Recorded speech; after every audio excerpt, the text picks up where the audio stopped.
I don't quite remember the first time that I heard about Appalachia, but I do remember that I was writing a thesis, Appalachian Ballad Collection, when I was an undergrad student.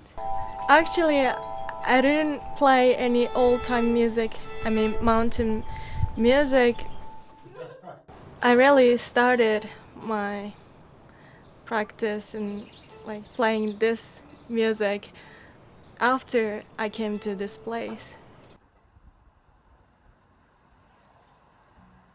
I heard about Appalachian State University and this Appalachian Studies program when Tom Hansel, one of the professors and faculty members at Appalachian Studies, came to Japan for his showing his film, like After Call.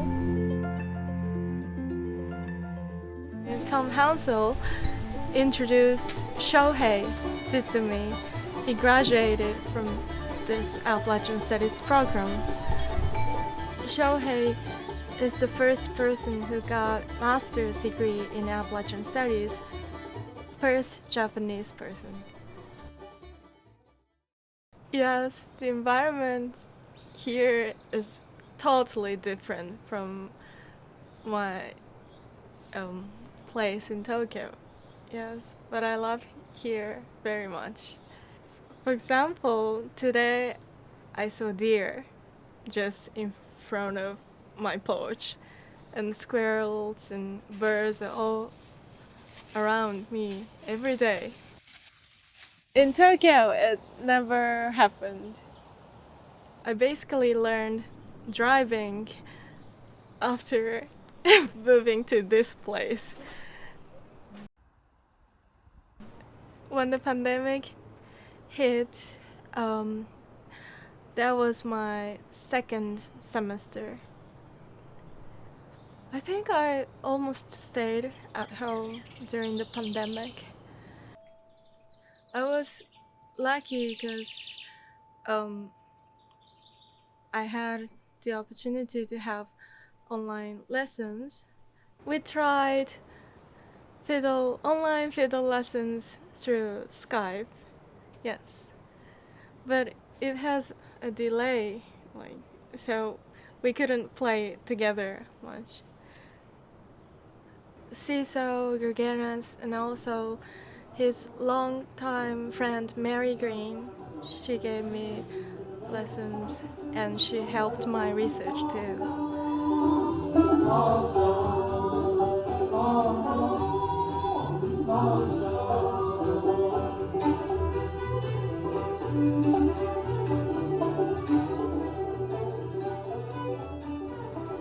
She's full of resources. She's a native Watauga musician and folklorist and researcher. Gentlemen, reach across, take a little handshake, walk around. Loved having Maako during her time in Watauga County. And I'm just one of the people around here who has a love of traditional music. And Maako came into my life, I think through Cecil. He said, "You've got to meet her." And then we ended up spending time, Cecil and I and Maako together. And then I helped her some through some of her academic studies, providing her information. And we just wish Maako the best as she makes this amazing journey of a young woman who grew up doing really classical music, but her grandmother was a folk singer. And so she is kind of connecting that together with the music traditions here in Watauga. And I just got to be part of it. I always consider it a privilege. After the pandemic, Cecil Gurganus and I started fiddle sessions, basically lessons at the Jones House Cultural Community Center.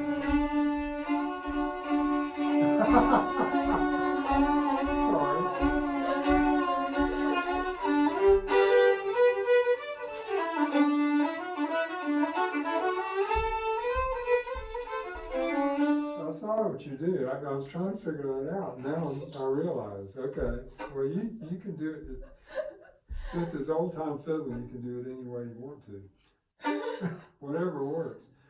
I really love that place, and we have lessons there, and also we have Thursday music jams.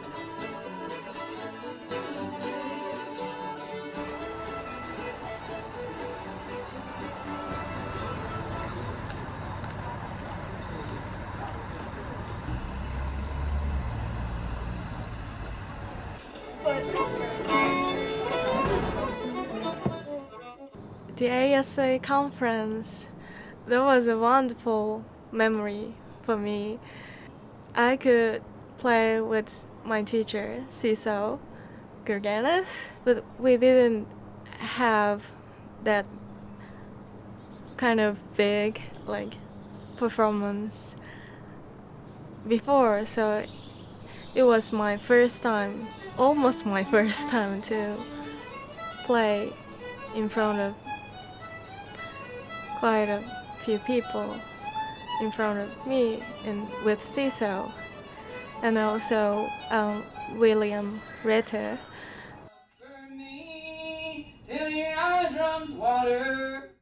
He played with us too, and Dr. Cecilia Conway gave me that opportunity. He was just so incredibly good at playing and finding the right musicians, and Cecil, learning so much from Cecil, and what Cecil said about her I thought was electric. Maako, coming here as a well-trained classical musician, was a bit hesitant to join in the jams, as there was no written music to follow and the tunes are typically learned and played totally by ear. However, old-time musicians are very encouraging to newcomers, and Maako was enticed to join in. Maako always amazes me when she plays a tune she has learned or is working on, and it gives me joy to hear her play.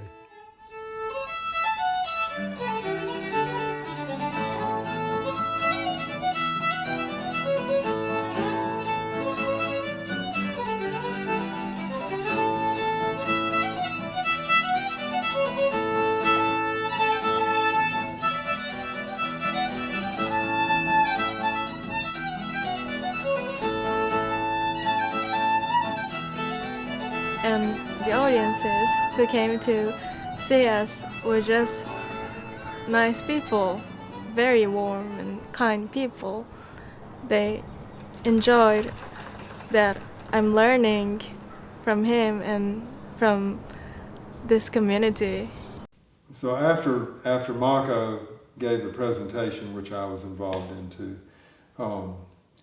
we had an opportunity to have a spontaneous old-time music jam. And Dale Farmer had rented a house outside of town and said, well, let's invite people over and we'll have a little jam.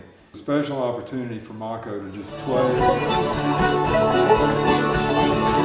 Very, very special to play with a man named Jerry Mills, who was from West Virginia.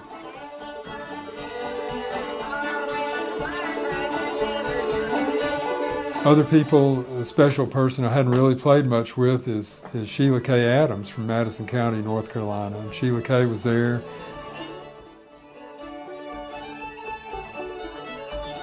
Also William Ritter, who's from down around.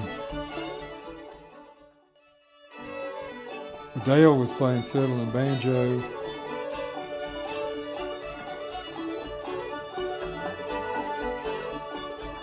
So Rodney Sutton is one of my good friends, and Rodney was dancing.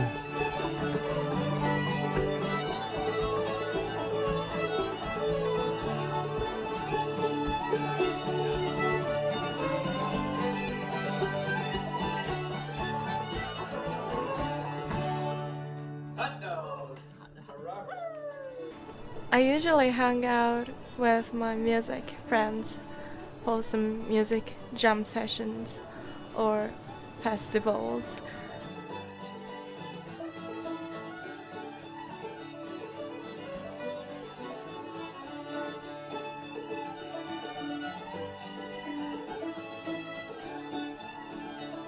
You know, there's always language barrier around me, so music helped me to make friends, really. You know, local students can talk faster than I do, and they know a lot of local stuff. So sometimes it's hard just to be in the discussion. She is one of the most energetic students who has curiosity and support for her enthusiasm. Her mother has supported her to follow her dreams. I was particularly impressed with what a remarkable student Maako is. She gave 4 different presentations remotely.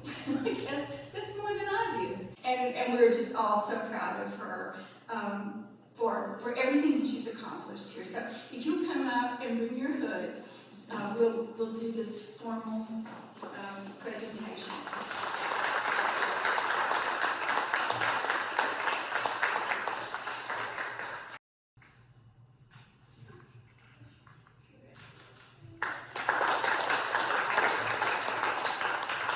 Before I came to this place,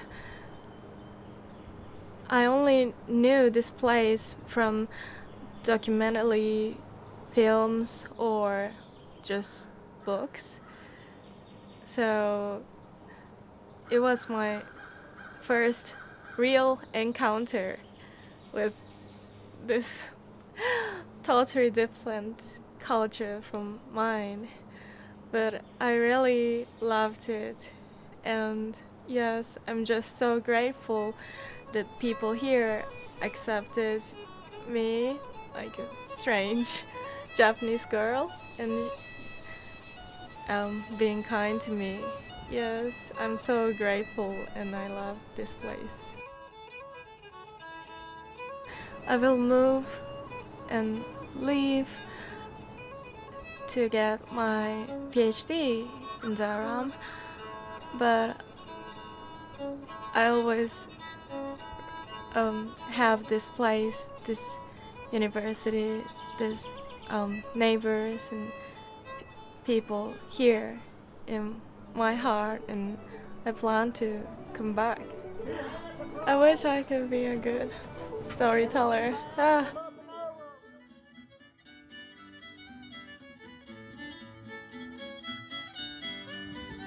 Now I'm studying ethnomusicology at Duke University.